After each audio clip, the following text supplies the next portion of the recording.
Hi friends, today I am going to be doing my reading roundup for March. Let's jump in. First book that I read this month was The Big and Mighty Way of Kings.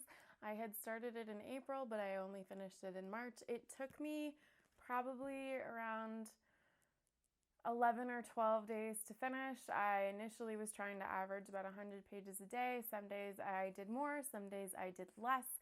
I have a review coming out about this soon, so I don't want to give away any of my personal feelings about it, but the summary of the book is, well, a little bit of background of the book is that this is book one of Brandon Sanderson's Stormlight Archive. It takes place on a planet called Roshar. We have a few different main characters in this story. However, I feel that the main character of this story is a man named Kaladin. He is a former soldier that has now been sold into slavery, and he becomes what is called a bridge runner. Essentially, bridge runners aren't meant to live very long lives. Their job is to carry bridges, put them in place so that the military can cross and go to battle with this one particular group. But there are a few other side characters in this story, one being Shalyn, who is a young girl, but I don't want to give away too much about her storyline, but she tends to be viewed as a witty character. We have a father-son, Dalinar and Adolin, who are in the military, and this is a beast of a book. I have read a few books by Brandon Sanderson now. I definitely felt that this took the longest to get things going. If you are interested in a long adventure in fantasy, this could be a good book for you. There's a million different reviews about this on BookTube, but as I said, mine is coming up pretty soon, so I don't want to discuss anything too spoilery beyond that, but let's jump to book two. The next book I read in March was book two of the Grisha or Grisha trilogy, which is Siege and Storm. I liked this book the best out of the trilogy.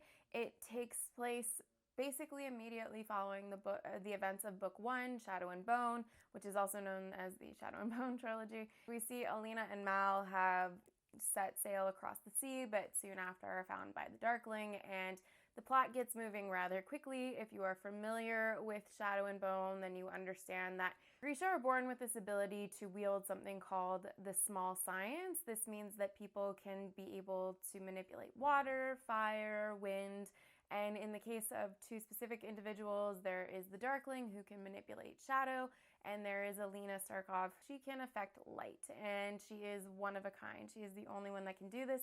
They live in a country called Ravka, which has been separated by this massive thing called the Fold, and inside the Fold, there are these shadowy figures and monsters that tear people apart.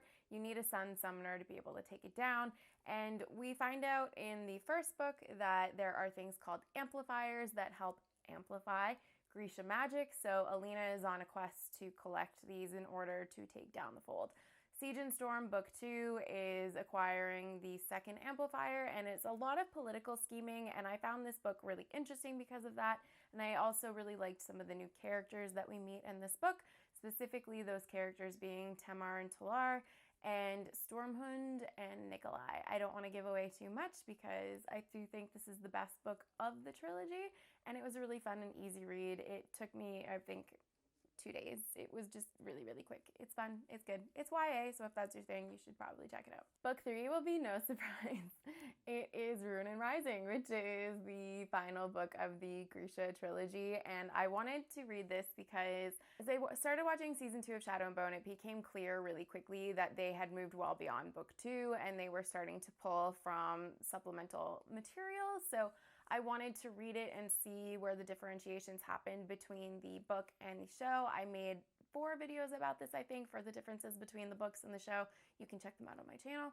But I thought that Ruin and Rising was kind of a lackluster ending to the trilogy. It's fine. There are certain things that happen in this book that I don't want to be too spoilery with it, but certain characters' fates I wasn't particularly in love with. I do think that it had potential to be better.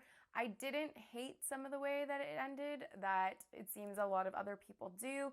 Alina is on her quest to take down the Darkling, take down the Fold, and they meet not really any new characters in this book, but we come to view the same people in a different way, and that's okay, but I just found that this one wasn't as strong as the second one, which I don't know, people seem to think that book 2 a lot of the time is the weakest of a trilogy. I definitely found that in the Grisha trilogy, it was the strongest. So you can let me know in the comments below if you've read the Shadow and Bone trilogy, which book you liked best and which book you liked least and why. I'm curious to know. The next book I read is one that is full of wonder and magic and love, and it is The Princess Bride. What a fun story. Oh, I love this book so much.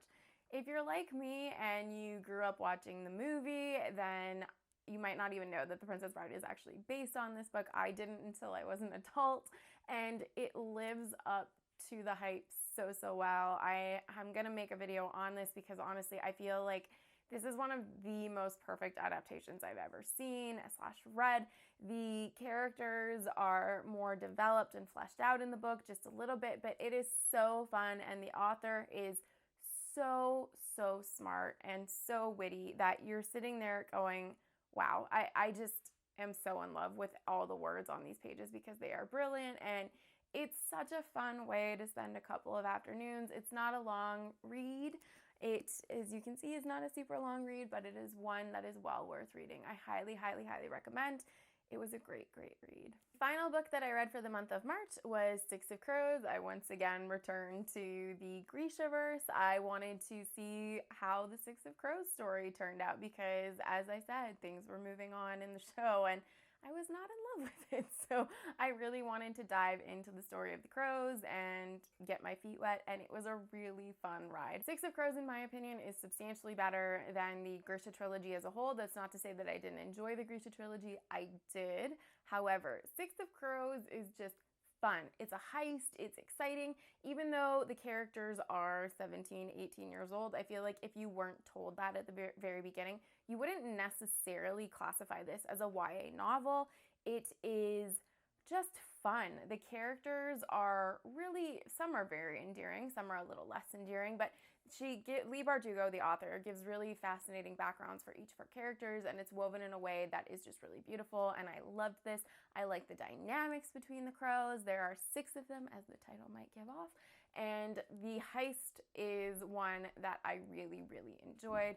I have found over the last year that I am someone that seems to like heist stories, and this one definitely is going to be at that top tier for me. I went in with high expectations because everyone I know that has read books from the Grishaverse has said that Six of Crows and the duology for the crows is their favorite, and I definitely have to agree. So far, I haven't read the other duology in the Grishaverse, but I do think that the Crow story is much better than the Shadow and Bone trilogy, so I'm curious to move on with Crooked Kingdom and go from there and see what happens.